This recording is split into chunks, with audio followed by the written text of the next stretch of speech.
Ever notice how typing and sitting go hand in hand? Most of us spend a few minutes to a few hours each day in front of the computer. Some of us, well, quite a bit more. In fact, the average American spends 8.5 hours in front of the computer every day. Because we spend so much time sitting behind a computer, we need to keep our posture in mind. Posture is the way we hold our body when performing an activity. While activities like running or swimming might be the first to come to mind, sitting is also an activity. Bad posture when sitting can be harmful.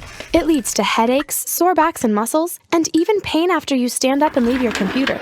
And that's just after one day. If you keep the same bad posture for years, you can get seriously hurt, and might even need surgery. Good posture, on the other hand, helps improve our concentration, letting us work longer and harder. It also prevents sore muscles, leading us to feel happier and healthier, both at and away from the computer. Now that we're all sitting, let's practice good posture together. Are you ready? Okay. Pretend you're at a fancy restaurant. Sit straight, don't slouch or slump. Look straight ahead. Make sure your eyes look directly into your monitor, the same way you would look at someone across the table from you. You don't want to have to point your head up or down. Adjust the height of your seat or your screen if you need to. If your feet don't reach the ground, make sure to use a footrest. Don't rest your forearms on the desk or armrests. Your wrists should hover just above the keyboard without touching it. Keep those elbows at right angles in the shape of an L. Now you're ready to work. These tips are good to keep in mind, whether you use a desktop, laptop, or even a tablet.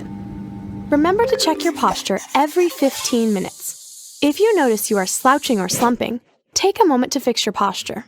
Your body will thank you. Taking a short break every hour also helps. In case you ever forget, try to remember this. Sit straight, be healthy.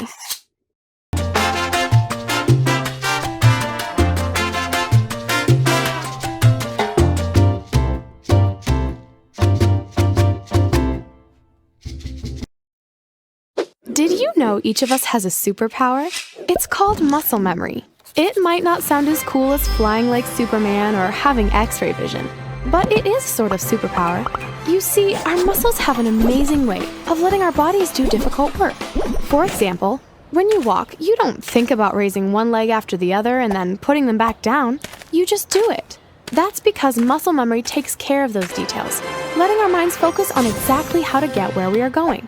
Same thing when we eat. You don't think about feeding your face, chewing and swallowing, you just do it.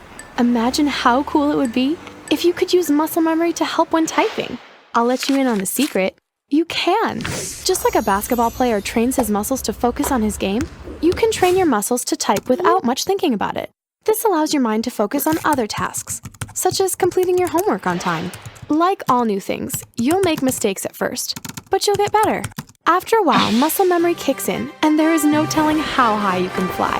Because if you look at your keyboard searching for each letter, you'll build the wrong muscle memory, and your typing will be really, really slow. So just let your hands do the typing, and let your mind focus on what it is supposed to be doing. Thinking. Not a bad superpower to have, wouldn't you say? The best news is, the more you practice, the easier it will get.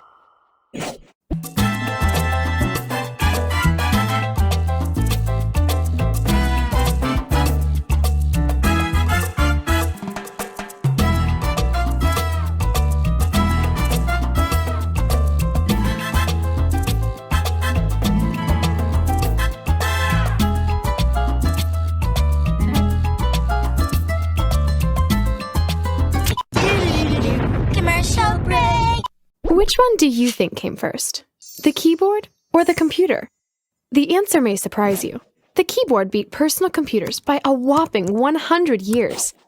The first personal computer was created about 40 years ago, but the keyboard has been around for even 100 years longer. The first QWERTY keyboard was designed by a clever newspaper editor from Milwaukee named Christopher Latham Scholes as part of the first typewriter in 1867. That is just 2 years after the end of the Civil War. A weapons manufacturer named E. Remington & Sons was looking for new ways to make money after the war.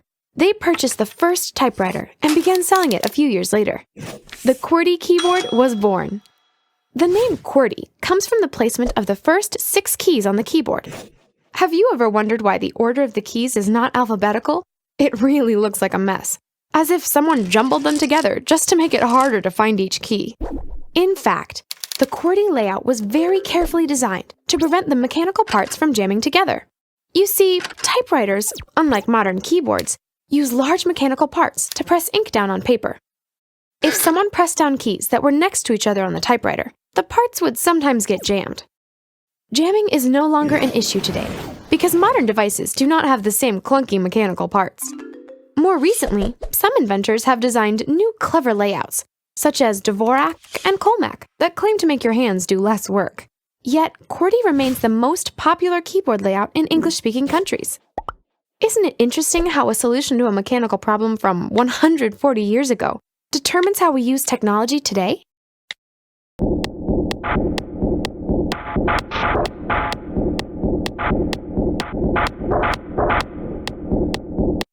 Have you ever heard the saying, too much of a good thing is a bad thing?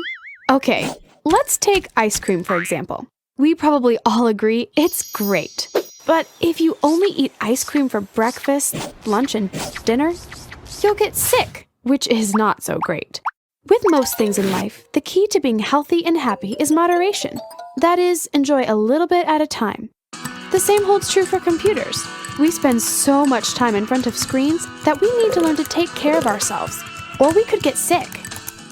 For example, did you know that blinking is a natural way for our body to protect our eyes? We do it 15 to 20 times per minute without even thinking about it. But when we stare at a screen, we tend to blink just 4 or 5 times per minute.